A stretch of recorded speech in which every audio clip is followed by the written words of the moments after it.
দক্ষিণ এশিয়ার এক বিশাল সামরিক পরাশক্তি ভারত, অন্যদিকে ইউরোপ এবং এশিয়ার সেতুবন্ধন তুরস্ক। 2026 সালের আধুনিক রণক্ষেত্রে কার শক্তি বেশি ভয়ঙ্কর, ভারতের বিশাল জনশক্তি নাকি তুরস্কের ড্রোন প্রযুক্তি? গ্লোবাল ফায়ার পাওয়ারের লেটেস্ট র্যাঙ্কিং আজ আপনাকে চমকে দেবে। আজকের তুলনা হবে কেবল সত্য তথ্যের ভিত্তিতে। ভিডিওর একদম শেষ পর্যন্ত সাথেই থাকুন। চলুন সরাসরি ঢুকে পড়ি এই দুই পরাশক্তির ময়দানে। শুরুতেই দেখে নেওয়া যাক 2026 সালের গ্লোবাল র্যাঙ্কিং। ভারত বর্তমানে বিশ্বের চতুর্থ শক্তিশালী সামরিক দেশ, আর তুরস্ক অবস্থান করেছে বিশ্বের নবম শক্তিশালী অবস্থানে। সামরিক বাজেটের দিকে তাকালে ভারতের পাল্লা অনেক ভারী। ভারতের বার্ষিক সামরিক বাজেট প্রায় $109 বিলিয়ন। তুরস্কের বার্ষিক বাজেট বর্তমানে প্রায় $51 বিলিয়ন। ভারত মূলত বিশাল আকারের সামরিক বাহিনী মেনটেন করে, যেখানে তুরস্ক তাদের বাজেটের সিংহভাগ খরচ করে ড্রোন ও প্রযুক্তিতে। বাজেটের এই পার্থক্য দুই দেশের সমর কৌশলকে আলাদা করে দেয়। ভারত সংখ্যার জোরে শক্তিশালী, আর তুরস্ক আধুনিকায়নে বিশ্বসেরা। জনশক্তির দিক থেকে ভারত এক অপ্রতিদ্বন্দ্বী নাম। ভারতের সক্রিয় সেনা সংখ্যা বর্তমানে প্রায় 14,31,000, সাথে আছে আরও 10 লাখের বিশাল এক রিজার্ভ ফোর্স। তুরস্কের সক্রিয় সেনা সংখ্যা বর্তমানে 4,80,000 থেকে 5 লাখ। তুরস্কের রিজার্ভ ফোর্সে আছে প্রায় 3,80,000 সদস্য, অর্থাৎ সৈন্য সংখ্যার বিচারে ভারত তুরস্কের চেয়ে প্রায় 3 গুণ বড়। ভারতের বিশাল সীমান্ত পাহারায় এত বড় সৈন্যের প্রয়োজন হয়, তবে তুরস্ক ন্যাটোর সদস্য হিসেবে অত্যন্ত প্রশিক্ষিত একটি বাহিনী। আধুনিক যুদ্ধে কেবল সৈন্য সংখ্যা নয়, প্রশিক্ষণও বড় ভূমিকা রাখে। তবুও বিশাল জনশক্তির চাপে ভারত এই সেকশনে অনেক এগিয়ে। এবার আসি স্থলবাহিনীতে। মাটির যুদ্ধে ভারত পৃথিবীর অন্যতম শক্তিশালী দেশ। ভারতের কাছে মোট 3,914টির মতো মেইন ব্যাটেল ট্যাঙ্ক রয়েছে। তাদের মূল শক্তি হল রাশিয়া তৈরি শক্তিশালী T-90 ট্যাঙ্ক।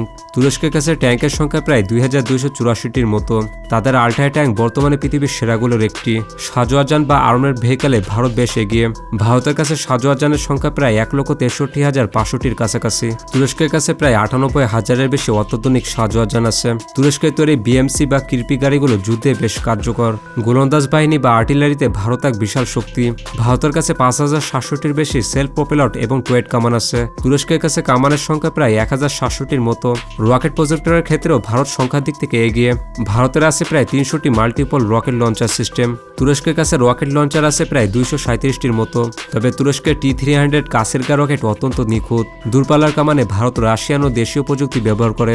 এবার আসি বিমান বাহিনীতে। আকাশের দাপটে ভারত তুরস্কের চেয়ে বেশ শক্তিশালী। ভারতের মোট এয়ারক্রাফট সংখ্যা 2,183টি, যা এক বিশাল বহর। তাদের হাতে আছে রাফায়েল, সুখোই 30 এবং দেশীয় তেজস বিমান। ভারত বর্তমানে রাশিয়ার সাথে মিলে পঞ্চম প্রজন্মের বিমান নিয়ে কাজ করছে। তুরস্কের মোট বিমান সংখ্যা বর্তমানে 1,100টি, যা ভারতের অর্ধেক। তুরস্কের প্রধান শক্তি হল আমেরিকা তৈরি আধুনিক F-16 যুদ্ধ বিমান। এছাড়া তুরস্ক বর্তমানে তাদের নিজস্ব 5G ফাইটার কান বানাচ্ছে। ইন্টারসেপ্টর ও ফাইটার জেটের সংখ্যায় ভারত তুরস্কের চেয়ে অনেক এগিয়ে। তবে আকাশ যুদ্ধে তুরস্কের কৌশল এবং পাইলটরা অত্যন্ত দক্ষ।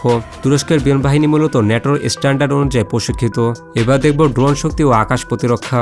ড্রোন প্রযুক্তিতে তুরস্ককে বর্তমান বিশ্বের রাজা বলা হয়। তাদের তৈরি বাইরাক্তার TB2 ড্রোন আধুনিক যুদ্ধের মোড় ঘুরিয়ে দিয়েছে। এছাড়া ড্রোন ক্যারিয়ার জাহাজ বানিয়ে তুরস্ক নজির স্থাপন করেছে। ভারতও ড্রোন প্রযুক্তিতে দ্রুত উন্নতি করছে এবং তারা ইসরায়েলি ড্রোন ব্যবহার করে। আকাশ প্রতিরক্ষায় ভারতের আছে শক্তিশালী রাশিয়ান S-400 সিস্টেম, তবে তুরস্ক S-400 ব্যবহার করে, সাথে তাদের নিজস্ব হিসা সিস্টেম আছে। ড্রোন যুদ্ধে তুরস্ক এগিয়ে থাকলেও আকাশ প্রতিরক্ষায় ভারত সমান শক্তিশালী। এবার আসি নৌবাহিনীতে। নৌবাহিনীতে ভারত এক বিশাল সাগরের পরাশক্তি। ভারতের কাছে আছে 2টি শক্তিশালী এয়ারক্রাফট ক্যারিয়ার। ভারতের মোট যুদ্ধজাহাজ সংখ্যা প্রায় 343টির কাছাকাছি। তাদের আছে 18টি সাবমেরিন এবং আধুনিক ডেস্ট্রয়ার জাহাজ। তুরস্কের নৌবাহিনীতে জাহাজ সংখ্যা প্রায় 190 থেকে 200টি। তাদের হাতে আছে 14টি অত্যন্ত কার্যকর সাবমেরিন। তুরস্কের নৌবাহিনী মূলত ভূমধ্যসাগর ও কৃষ্ণ সাগর কেন্দ্রিক। এখন দেখি কৌশলগত গুরুত্ব ও মিসাইল শক্তি। ভারতের সবচেয়ে বড় শক্তি হলো তাদের পারমাণবিক মিসাইল বহর। অগ্নি 5 মিসাইল 5,000 কিলোমিটার দূর পর্যন্ত আঘাত আনতে পারে। ভারত একটি পারমাণবিক অস্ত্রোদ্ধারী দেশ, যা তুরস্কের নেই। তুরস্কের সবচেয়ে বড় শক্তি হলো তাদের কৌশলগত ভৌগোলিক অবস্থান। তুরস্ক ইউরোপ ও এশিয়ার মাঝখানে এক গুরুত্বপূর্ণ সংযোগস্থল। এছাড়া তুরস্ক ন্যাটোর সদস্য হয় আন্তর্জাতিকভাবে বেশ সুরক্ষিত। ভারত বর্তমানে রাশিয়ার মিসাইল এবং দেশীয় ব্রাহ্মস মিসাইল ব্যবহার করে। এখন প্রশ্ন হলো, মুখোমুখি যুদ্ধে আসলে কে বেশি শক্তিশালী? তথ্য আর সংখ্যা বলছে ভারত সামগ্রিক শক্তিতে তুরস্কের চেয়ে এগিয়ে। বিশাল বাজেট, পারমাণবিক অস্ত্র এবং জনশক্তি ভারতকে চতুর্থ স্থানে রেখেছে। তবে তুরস্ক ন্যাটোর অন্যতম আধুনিক এবং আত্মনির্ভরশীল সামরিক শক্তি। ড্রোন এবং সাইবার যুদ্ধে তুরস্ক ভারতকে বড় ধরনের ধাক্কা দিতে পারে। একটি দেশ কেবল সৈন্য দিয়ে নয়, আধুনিক প্রযুক্তি দিয়ে মূলত জেতে। তো ভারতের বিশাল বাহিনী নাকি তুরস্কের আধুনিক ড্রোন, কাকে এগিয়ে রাখবেন? আপনার সৎ মতামত কমেন্টে লিখে জানান।